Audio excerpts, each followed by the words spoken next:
As I mentioned before here in the channel, 1987 Predator is among my top 10 movies of this life. The number of times that I used my VHS in the childhood to watch it is just countless. But I remember that during those experiences of watching it on TV or in the VHS, somebody that I don't remember who told me, "Did you know that Jean-Claude Van Damme is the Predator?" Yes, the guy who plays this dreadlock creature in the movie is Jean-Claude Van Damme, the actor. Of course that at first I went, "What?" But just the idea of this trivia made my mind wander about this whole image of Van Damme fighting Arnold Schwarzenegger. And as any tall tale, this memory vanished from my mind. Until years later, I discovered that there was some truth to this story. What happened is that Van Damme was an unknown at the time. His breakout role came 1 year later in 1988 with Bloodsport. So he was hired to the production of Predator as a stuntman, but he didn't know that he was going to be wearing the Predator suit during production. Since it was the beginning of the production, the first designs approved for the Predator creature were quite terrible, way different from the design that we know very well today, with the dreadlocks and etc. Since this movie came out 1 year later after Aliens of James Cameron, I think they were trying to emulate something similar in the visual with that creature, but they end up creating this dreadful thing that looks like an alien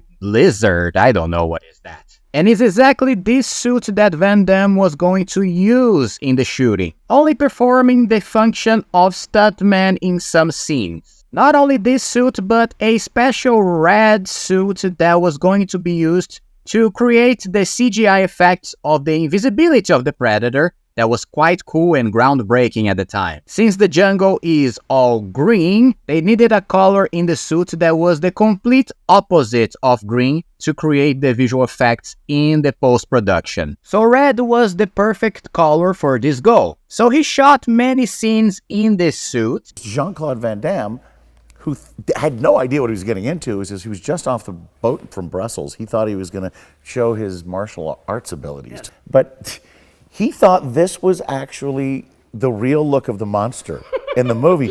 And he goes, I hate this, I hate this, I hate it. I look like a superhero. And he was so angry about it. I'm like, Jean-Claude, did no one tell you? It's a cloaking device. You're invisible for half the picture. This is not you, which made him even angrier.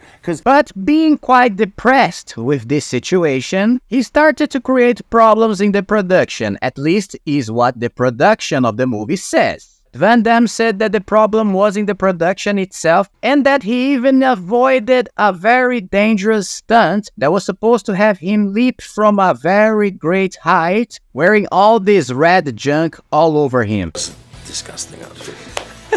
And my feet were in these caps, so I was on some sorts of... like stilts? Yeah, so when Joel asked me to jump, I knew it was going to be a bad one. I said, this is impossible, Joel. I think we're going to have a problem. Then he replaced me by somebody. And the guy who did my stunt, something bad happened to him.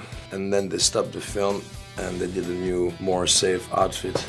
So I was happy that I listened to my intuition. Sometime later, he ended up being fired from the production, for whatever reason it really was. And the Predator creature had a complete redesign in the hands of the master of VFX in movies, Stan Winston. A guy who created nothing less than the Alien Queen in Aliens and the T-Rex in Jurassic Park. He also brought this whole tribal element to the character, giving him the dreadlocks and all his weapons. Besides having these mandibles, who were suggestion from James Cameron himself, who had nothing to do with the production, but helped in the end. On Van Damme's side, he was lucky because he got a contract for 3 movies that were Bloodsport, Cyborg, and another movie that I don't remember now, but movies that would make his career achieve great heights. And this was a happy ending for everyone. So this is it, guys. Today was a shorter video. Don't forget to leave a like in this one and subscribe to the channel if you want to know more curiosities of famous classics in the future. Also, don't forget to check my link to the Patreon page. And if you can support the channel so we can continue, I'll be eternally grateful. My name is Gustavo, but you can call me Gus. See you in the next Trashing with Gus, and bye-bye.